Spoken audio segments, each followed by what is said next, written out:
de nuestro cuerpo puede verse normal, pero que ese no me gusta se convierta en una obsesión las 24 horas del día, los 7 días de la semana, eso es una alerta porque hay que buscar ayuda. Cuando la imagen duele, dismorfia y salud mental es el tema del día de hoy. Ella es Liliana Torres Gómez, yo soy Diana Vega y esto es Salud Mental al Rescate. Bienvenidos.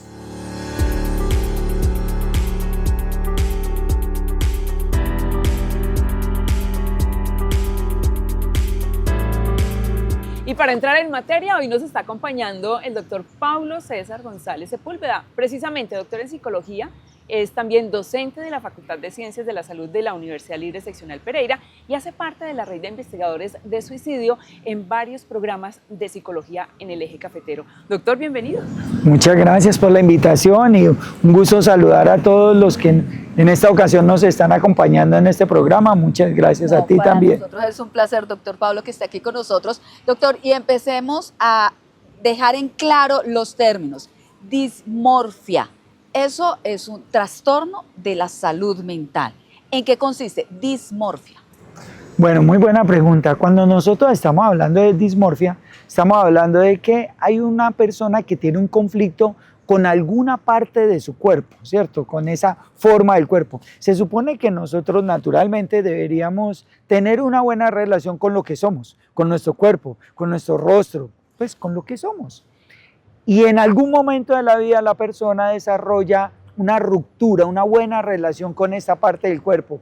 A veces se centra en una parte específica, a veces en la simetría, a veces en la parte general, a veces en la nariz, bueno, en alguna parte. Y eso lleva a un sufrimiento permanente del sujeto que le altera una gran cantidad de factores sociales, de relaciones, laborales. Hay una obsesión permanente, un desgaste físico, mental, porque quiere todo el tiempo estar concentrando su energía en aquello que le molesta. Entonces ya estamos hablando de un trastorno mental. Es decir, no es algo que de pronto un lunarcito que yo tengo en mi carita y que no me agrada mucho. Exacto, me molesta, pero pues yo convivo con él y de pronto busco la opción de una cirugía. Eso no es dismorfia. No, claro que no. Todos nosotros, natural que en algún momento de nuestra vida digamos, ¿sabe qué? No me gusta esto, quisiera mejorarlo, quisiera hacerme un ajuste. O es posible que diga, ay, a pesar de que yo me quiero y me amo, pues no me gusta o no estoy complacido con, no sé, con mi pérdida de cabello o de pronto con la forma que tengo en un dedo. Eso está bien. El sujeto, si vive con ello, puede que manifieste que no le guste, pues no pasa nada.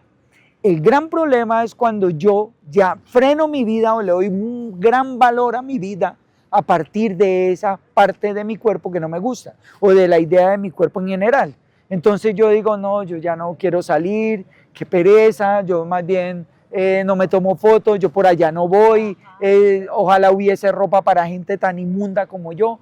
O empieza a utilizar términos hacia sí mismo de manera muy tajante, muy fuertes, que están manifestando que hay una alta inconformidad con una parte de su cuerpo o con su cuerpo.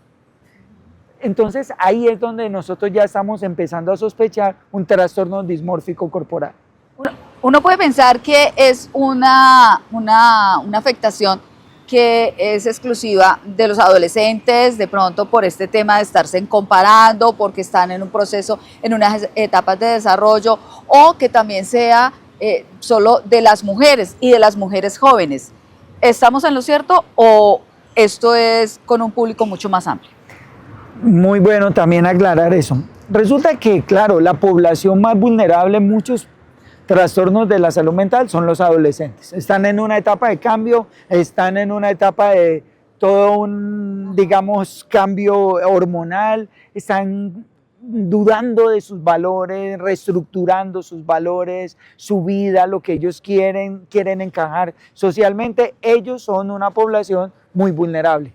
Sin embargo, y es muy bueno que todos lo sepamos, hay personas que en cierta edad, ya adultas, en la adultez intermedia, principalmente cuando ya nos estamos acercando a la adultez tardía, también empezamos a desarrollar eso, ¿sabes? Empezamos a decir, no, es que definitivamente me tengo que operar algo. Y el problema no es que se lo operen, y en eso quiero ser claro. No está mal que alguien se quiera hacer una cirugía estética para corregir algo. El problema es que se quiera hacer eso para darle valor a su vida. Y que a pesar de que se haga la cirugía o a pesar de que de pronto ya se sometió al procedimiento, aún se sigue sintiendo mal. Y aún sigue centrando su atención o aislándose del mundo o teniendo rupturas con su vida simplemente por alguna otra parte del cuerpo. Quiero que pensemos todos. Cuando piensen en trastorno dismórfico corporal, piensen en Michael Jackson. ¿Sí ven que es una situación extrema? Ajá. No es la persona que, ay, yo quisiera arreglarme el cabello, cambiarme el tono. No, no. Es algo que ya pasa a un nivel extremo. Porque nunca se detuvo, porque Exacto. primero se organizó la nariz y luego buscó más y luego buscó más. Y el tema de la piel, aunque se hablaba de que él tenía vitiligo, pero pues digamos que también eso incidió y también empezó a transformar eso. Exacto. Es como querer ser perfecto para los demás. Muy bueno aclarar eso. No es que la persona quiera ser perfecto, es que definitivamente hay algo que le genera un malestar, ¿sí? Pensemos en esto. Hoy muchas personas están tratando de hacer actividad física, hoy hay mucha conciencia al respecto. Sabemos que es importante aumentar masa muscular o mantenerla en cierta edad, porque pues nosotros sabemos que este es un órgano fundamental para nuestro bienestar físico. Sin embargo, hay personas que ya van a un extremo, que empiezan a consumir todo tipo de sustancias que a pesar de que la persona aumenta el músculo, se sigue viendo como alguien delgado, como alguien flaco, como alguien... Siempre falta Exacto, algo, exacto. Entonces tú lo ves, ya alcanzó la meta de peso, ya alcanzó el perímetro de músculo, pero aún así dicen, no, yo estoy mal, yo estoy muy flaco, tengo que hacer algo, entonces empiezan a consumir y ahí empiezan las comorbilidades, es decir, muchos de estos pacientes también consumen cierto tipo de sustancias, de todo tipo, también empiezan a aparecer ideas suicidas, son más frecuentes que en trastornos obsesivo-compulsivos.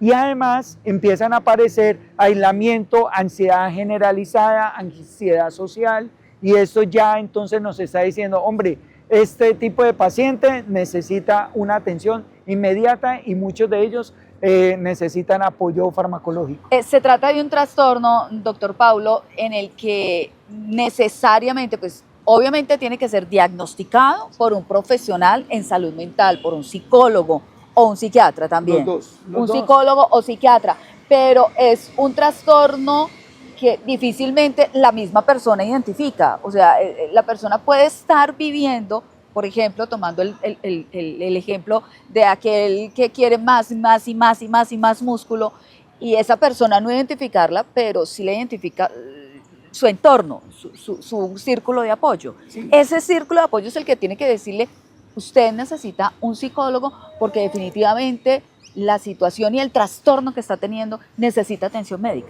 Sí, hay señales. Nosotros vemos todo el tiempo señales. Y miren lo complejo que es llegar al diagnóstico. Por eso mucha gente se demora en recibir un tratamiento adecuado. Digamos, un paciente empieza a mostrar ansiedad social. No quiere, se aísla, no quiere verse con los amigos, se niega a ir a fiestas, a tomarse fotos, y uno puede decir, bueno, es ansiedad social. Otras personas también muestran muy marcados rasgos obsesivos. Entonces, con el espejo, con el maquillaje, con cubrirse, con la ropa, con cierto tipo de cosas. Entonces, cuando llegan a consulta y la gente le dice, lo que pasa es que usted es obsesivo, lo que pasa es que usted es penoso, o de pronto usted es un vanidoso obsesivo. Pero en realidad, cuando nosotros empezamos a hacer el diagnóstico, de base está un trastorno dismórfico corporal que a veces tarda en llegar a ese diagnóstico. Y cuando la persona muchas veces empieza el tratamiento, si está muy alterada, requiere apoyo farmacológico, y ahí psiquiatría es fundamental para poder darle el acompañamiento y sobre todo identificar la dosis que necesita el paciente. Doctor, recientemente en Colombia y en otros países como México hemos escuchado y hemos visto noticias acerca de mujeres que han fallecido producto de una intervención estética, ¿sí? No en sitios recomendados, ni siquiera con licencia. Pero sus familias siempre dicen, es que ella quería verse mejor, es que ella sentía que quería verse mejor, tenía la necesidad de verse mejor. En ese tema de las cirugías versus las, digamos, necesidades personales que yo identifico, ¿cómo se maneja el tema de la dismorfia? Bueno, aquí es importante aclarar que una persona quiera en algún momento de su vida someterse a una cirugía estética, está bien. Está bien, y uno ve que muchos cirujanos hoy son muy conscientes y le piden, invitan a que sus pacientes, junto con su proceso quirúrgico, también haga un tratamiento, un acompañamiento psicológico. Yo veo mucha más responsabilidad en la mayoría de los cirujanos, además que hay conciencia de esta situación. Pero cuando la persona ya no va donde un cirujano, sino que va donde una persona que se dice certificada, que es un esteticista que tiene otra formación, que se atreve a hacer este tipo de procedimientos, que pone en riesgo de su vida, que se le dan todas las alarmas, todas las alertas y aún así prosigue con el procedimiento, pues estamos diciendo que ya hay una afectación en su buen juicio, digamos, en la preservación de su salud. Y aquí hay algo que quiero mencionar. A nosotros nos han enseñado que los cuerpos y las figuras y las formas bellas son las europeas o las norteamericanas. Eso es una falacia. Nosotros tenemos diversidad corporal. Nosotros en América Latina tenemos todo tipo de cuerpos, todo tipo de rostros y de cabellos. Esto implica que nosotros debemos aprender a valorar. Es muy llamativo que nosotros estemos más obsesionados por las cirugías que los mismos europeos. A ellos no les interesa tanto este tipo de cosas. Otras cosas les interesa, pero esto no, porque no hemos aprendido a valorar nuestra diversidad corporal y nuestra diversidad, nuestros tonos de piel. Es que somos producto de una maravillosa mezcla y ya es hora de que nosotros quitemos esa cultura del filtro de las redes sociales y empecemos a mostrarnos tal cual como somos. ¿Y las redes sociales han afectado? Sí, las redes sociales han impulsado este tipo de cosas. No son la causante, pero sí lo impulsan. Porque desde pequeño tú estás comparándote con filtros, con irrealidades. Eso entonces afecta, por un lado. Pero por otro lado, es importante que entendamos que nosotros debemos mostrarnos como somos y que al referirnos a los sujetos, a las personas, debemos hacerlos por lo que son. No por su cuerpo, no por su apariencia, no por si tienen o no cierto tipo de cánones estéticos o por el peso que tienen. No hay nada más, digamos, distante de la naturaleza humana que referirse a una persona porque es alta, porque es gorda, porque es baja, porque es blanca, porque es negra.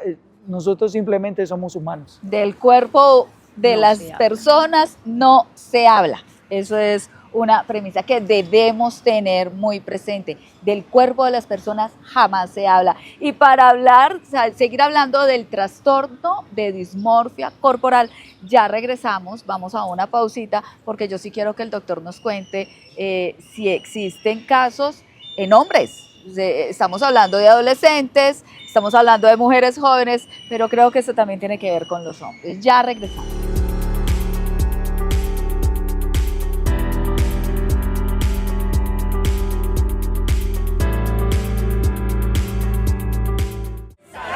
¡Así vamos! Avanzamos en la financiación del Hospital Regional de Cuarto Nivel, un proyecto en el que la Administración Departamental invierte más de 700.000 millones de pesos. En marcha se encuentran las obras de su segunda fase para transformar la atención en salud del occidente colombiano. Departamento de Risaralda.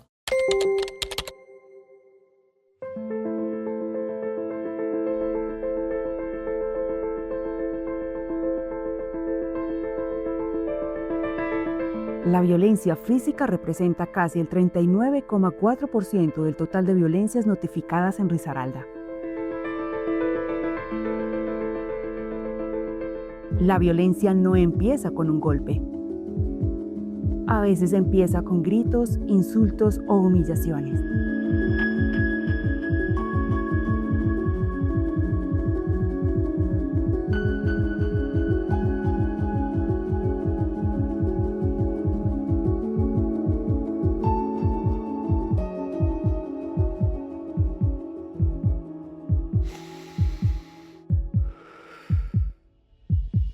Detenerse y hablar también es una forma de cuidar.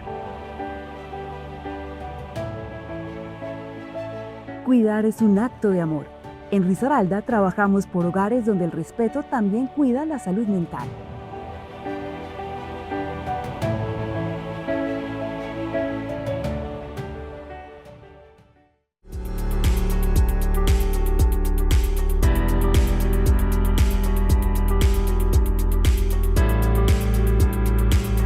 Continuamos en Salud Mental al Rescate y estamos hablando del trastorno de dismorfia corporal.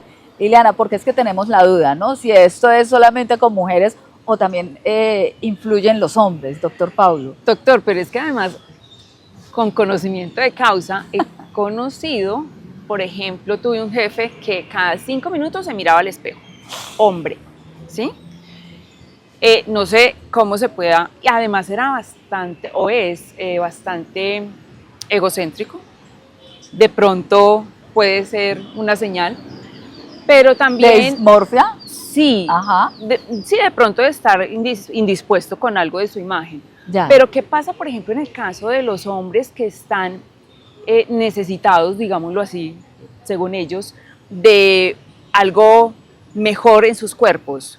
Bien sea músculos, bien sea otra parte de su cuerpo. Sí, eso es muy importante aclararlo. Lamentablemente siempre se ha hecho más, digamos, referencia a los trastornos mentales a las mujeres, ¿cierto? Ajá. Sabemos que las mujeres tienen más, digamos, vulnerabilidad en cierto tipo de trastornos, pero cuando nosotros comparamos, los hombres incluso tienen mayores prevalencias en muchos trastornos, entre ellos por consumo de sustancias. En este caso, en el trastorno dismórfico, podemos entender que tanto hombres como mujeres lo padecen.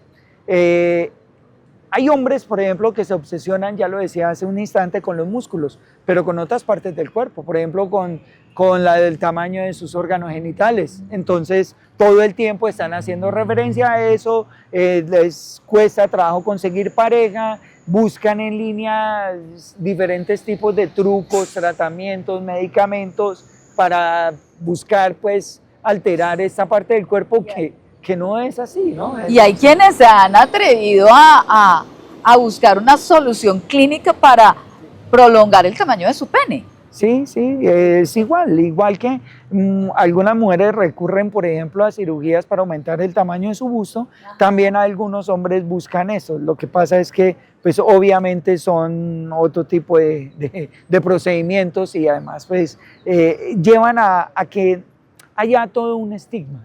Estas personas se obsesionan con esa parte del cuerpo, con otras, ¿cierto? Con los músculos, y la persona sufre. Y las mujeres tienen una gran ventaja y es que ya reconocen su vulnerabilidad. En cambio, a muchos hombres les cuesta trabajo reconocer esa vulnerabilidad y entonces no buscan el apoyo. El tratamiento psicológico toma tiempo. Se recomienda terapia cognitivo-conductual, terapia cognitiva, y hay que hacer una adaptación específica para este tipo de trastornos. No es la clásica, toca hacer una adaptación. Inicialmente la persona va a necesitar varias terapias, incluso semanales, hasta que se define el diagnóstico y empieza el tratamiento con algún tipo de entrevista motivacional, y también va a requerir, por ejemplo, algunos ejercicios de conductuales, de acercamiento al fenómeno. Largo. Sí, y como les decía hace un instante, también muchos necesitan tratamiento dual, es decir, que necesitan apoyo farmacoterapéutico. Ya hemos hablado de la persona como tal, ¿cierto? De las señales de alerta además. ¿Qué pasa con el entorno? ¿Qué pasa con la familia, con los amigos? Si se identifican señales, ¿qué puedo hacer o qué no debo hacer? Muy bueno. Mire, todo esto podríamos decir que es la combinación perfecta para que yo desarrolle este trastorno. La familia es fundamental, la pareja es fundamental, el entorno. Es hora de que nosotros no nos refiramos cuando un niño está pequeño, empezamos a referirnos a las personas sobre las partes del cuerpo. Por ejemplo, ya llegó tu amiga la gorda, ya llegó tu amiga la negra, ya llegó tu amiga la flaca, ya llegó tu amiga la baja.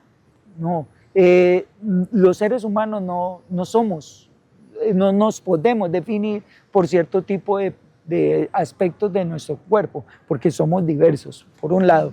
Es hora de que nosotros le mostremos a los niños de que las personas somos como somos y que esos filtros son simplemente un engaño que se hace porque persigue otros fines comerciales y ese tipo de cosas.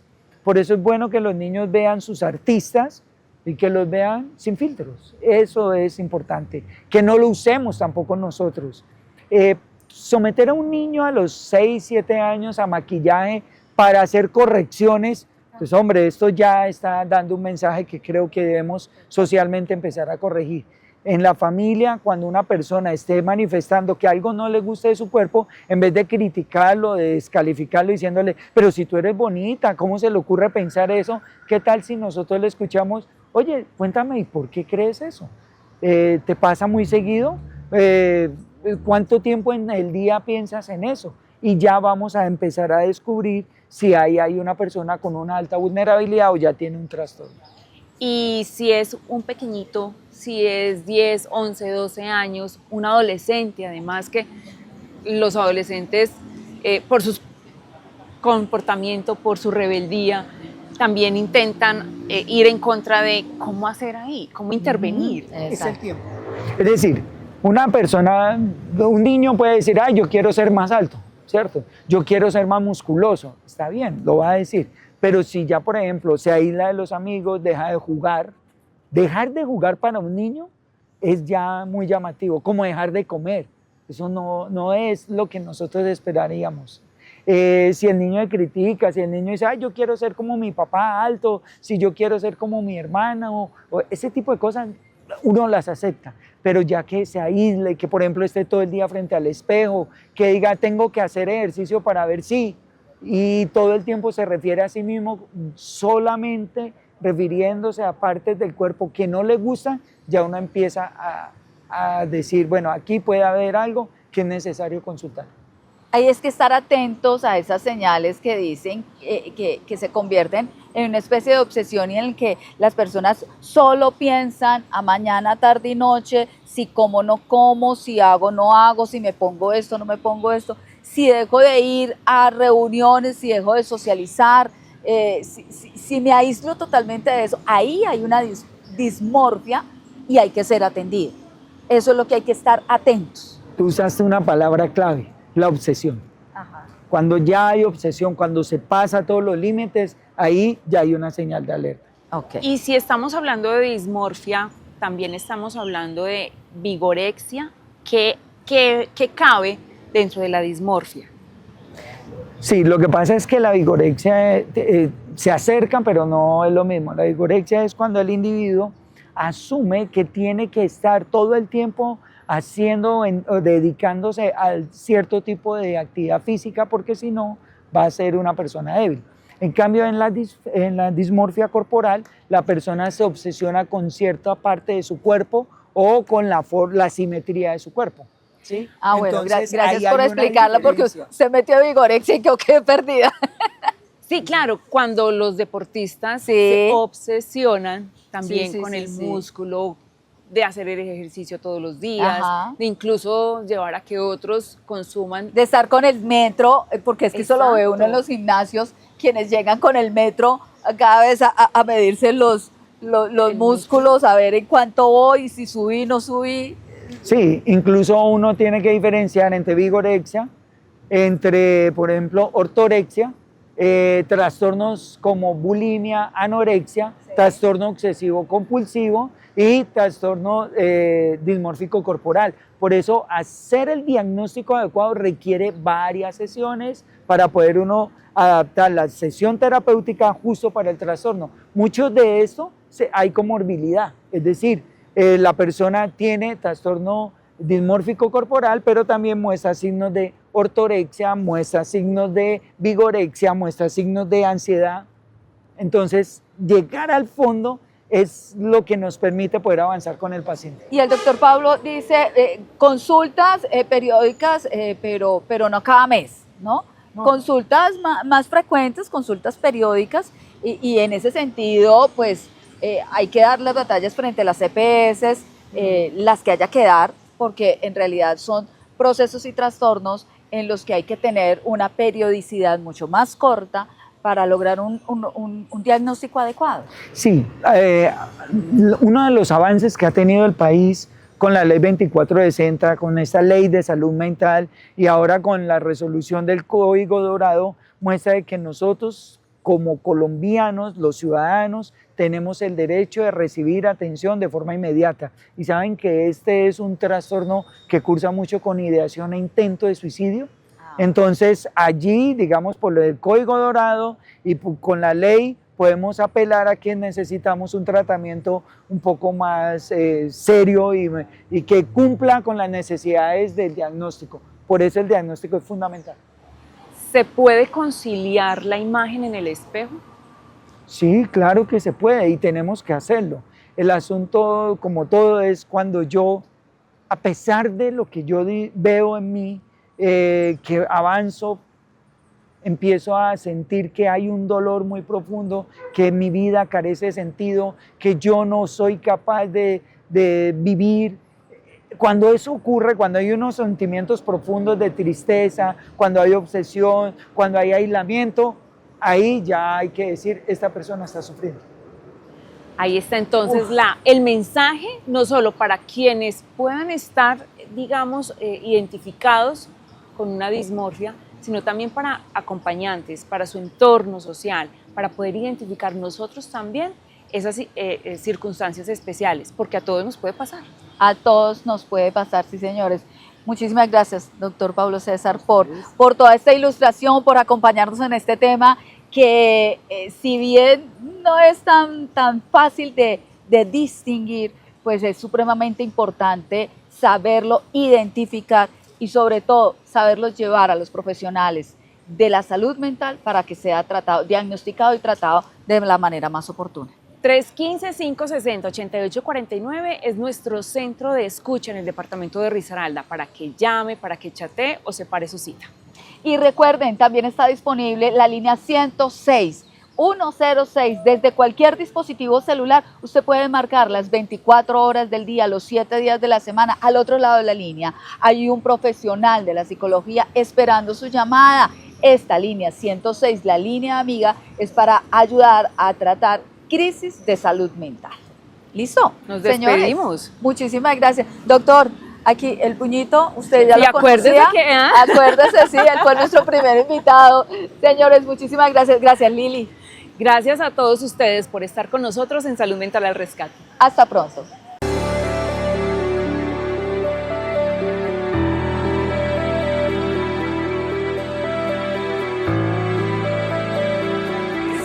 ¡Así vamos! Avanzamos en la financiación del Hospital Regional de Cuarto Nivel, un proyecto en el que la Administración Departamental invierte más de 700.000 millones de pesos. En marcha se encuentran las obras de su segunda fase para transformar la atención en salud del occidente colombiano. Departamento de Risaralda.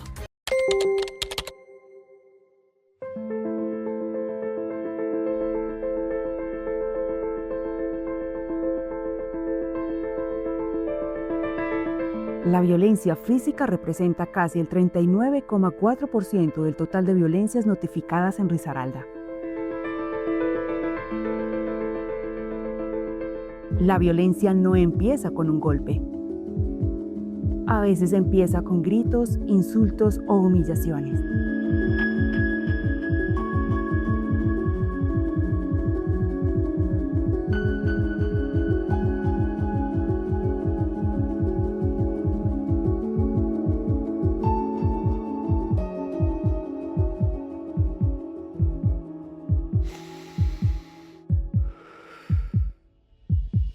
Detenerse y hablar también es una forma de cuidar.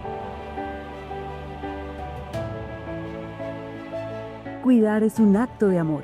En Risaralda trabajamos por hogares donde el respeto también cuida la salud mental.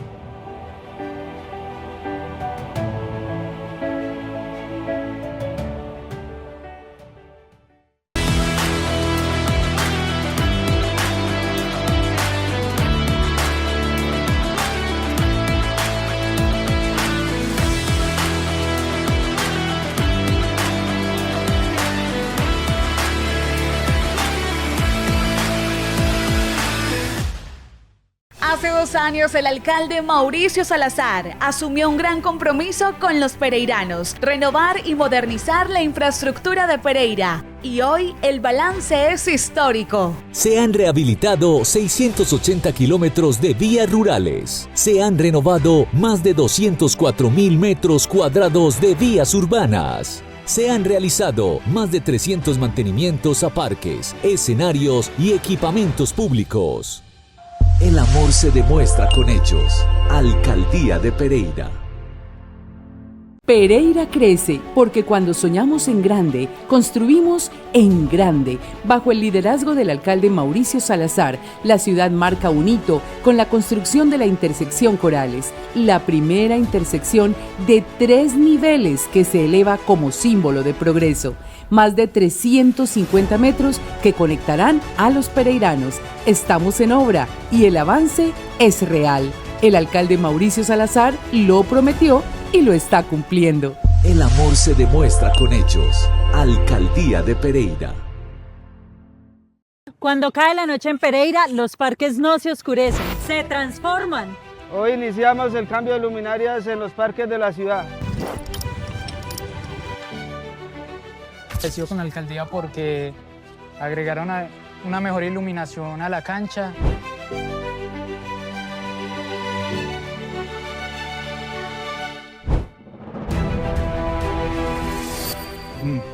Maravillosa, maravillosa porque sí realmente la estábamos necesitando.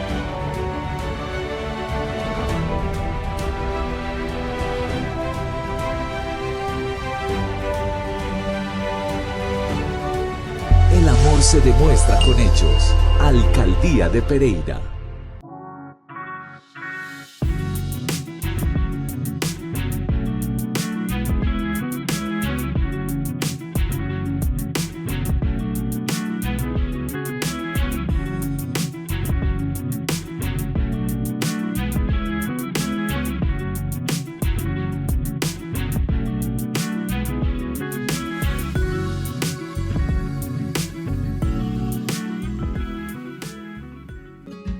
Visión, una visión diferente del mundo. Entretenimiento, música, noticias, opinión, actualidad, deporte, cultura, tecnología, gastronomía y turismo. La mejor forma de descubrir nuestro paisaje cultural cafetero, sus gentes y sus costumbres.